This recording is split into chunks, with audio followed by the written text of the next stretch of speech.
Hello मित्रों, मैं हूं सुमित नागरकोटी और आज मैं आपको एक भूतिया किताब की खौफनाक रहस्यमयी कहानी सुनाने जा रहा हूं। मेरा नाम प्रभाकर है और मैं एक राइटर हूं। मुझे हमेशा से ही रहस्यमयी चीज़ों से बहुत लगाव रहा है। एक दिन मैं बाजार में किताबों की दुकान के पास घूम रहा था, जब मेरी नज़र एक पुरानी किताब पर पड़ी। वो एक बहुत ही पुरानी किताब लग रही थी। उस पर बहुत सा धूल जमा हुआ था। मुझे लगा कि शायद ये किताब बहुत दिनों से बिकी नहीं होगी।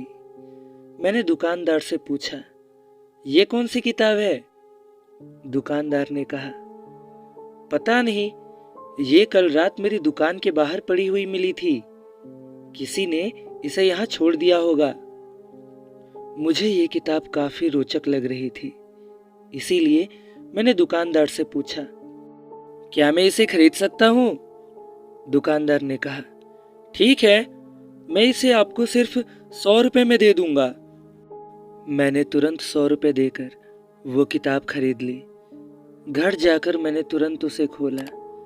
मुझे लगा कि शायद यह कोई पुरानी हॉरर स्टोरीज वाली बुक होगी, लेकिन जैसे ही मैंने किताब को खोला, मुझे एक बहुत ही अजीब सी महक आई। ये महक बहुत ही गंदी और डरावनी थी। उस किताब के पन्नों को पलटते हुए मुझे लगा कि यह कोई सामान्य किताब नहीं है।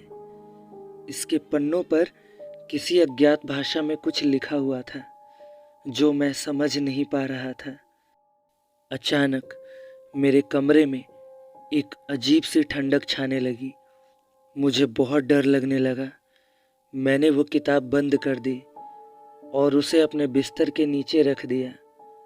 रात को सोते समय मुझे लगा कि मेरे कमरे में कोई है। मैंने आंखें खोली तो देखा कि मेरे कमरे की एक कुर्सी धीरे से मूव हो रही है, जैसे किसी ने उसे धक्का दिया हो।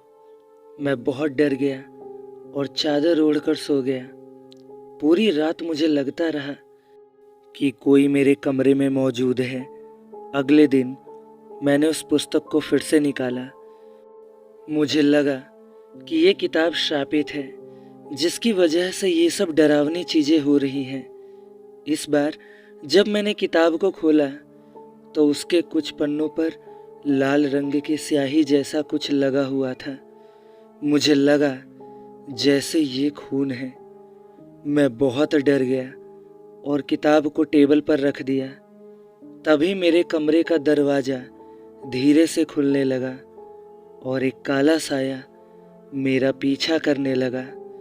मैं चिल्लाते हुए बाहर भागा और उस किताब को जला देने का डिसाइड किया।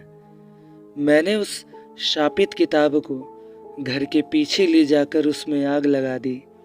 जैसे ही किताब जलने लगी, उसमें से भयानक चीखें आने लगी। मुझे ऐसा लगा जैसे उस किताब में कोई आत्मा बंद थी और अब वो मुक्त हो गई है।